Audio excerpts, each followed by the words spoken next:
Top quality और consistent performance के लिए सिर्फ सिल्वर पंप्स। टॉप क्वालिटी और कंसिस्टेंट परफॉर्मेंस के लिए सिर्फ सिल्वर पंप्स, नाम याद रखना। मुंबईच्या दादर येथील मनसेकडून कबूतर जा असं जनजागृती रॅली काढण्यात आली आहे। संदीप देशपांडे सध्या माझ्यासोबत आहेत।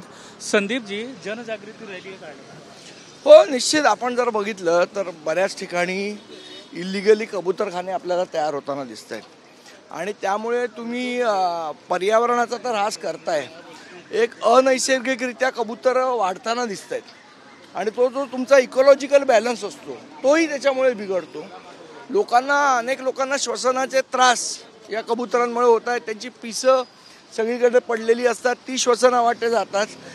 त्यामुळे हे इल्लिगल जे कबूतरखाने आहेत हे बंद झाले पाहिजेत। या मागणीसाठी आमचे पर्यावरण सेनेचे अध्यक्ष जय शृंगारपुरे यांनी या वॉकेथॉनचं आयोजन केलेलं आहे आणि त्याच्यात आम्ही सहभागी झालेलो आहोत। निश्चित हे खूप मोठी समस्या आहे, लोकांना जनजागृती करण्याची वेळ आलेली आहे। मुंबई महानगरपालिकेची काय भूमिका आहे याच्याबद्दल? मला वाटतं मुंबई महानगरपालिका ह्याच्यामध्ये अजिबात गंभीर वाटत नाही। याचं गांभीर्य त्यांनी समजून घेतलं पाहिजे। आज प्रदूषण हे काय नुसतं धुळीचं नसतं, तर बाकी गोष्टींचं पण प्रदूषण होत असतं। तर कबुतरांच्या पिसामुळे अनेक लोकांना श्वसनाचे त्रास होत आहेत।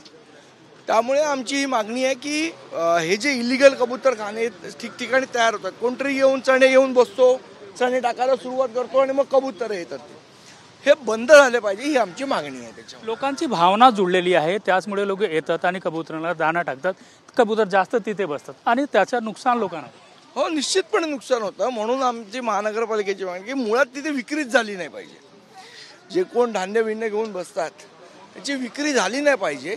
याच्यासाठी आता आपण बघितलं तर तिथे हिंदुजा हॉस्पिटल आहे, त्या समोर एक जण उगीच ते दाणे घेऊन बसलेले असतात, कबुतरांना टाकतात आणि मग ते लोकांना सवय लागते, कोणी येऊन दाणे टाकतं।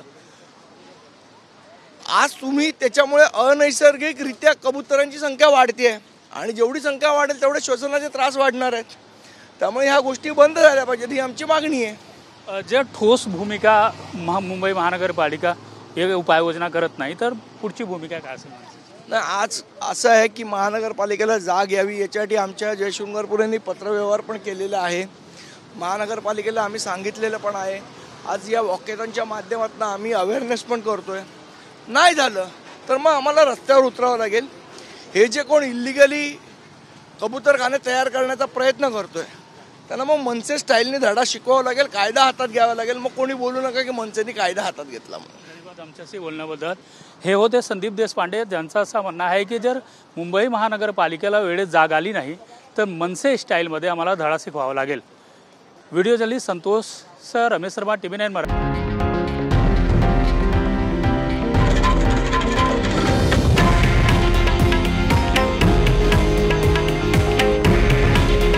हे आहे देशातील नंबर 1 न्यूज नेटवर्क आणि आपण पाहत आहात TV9 मराठी। काळजी तुमची, हित महाराष्ट्राचं।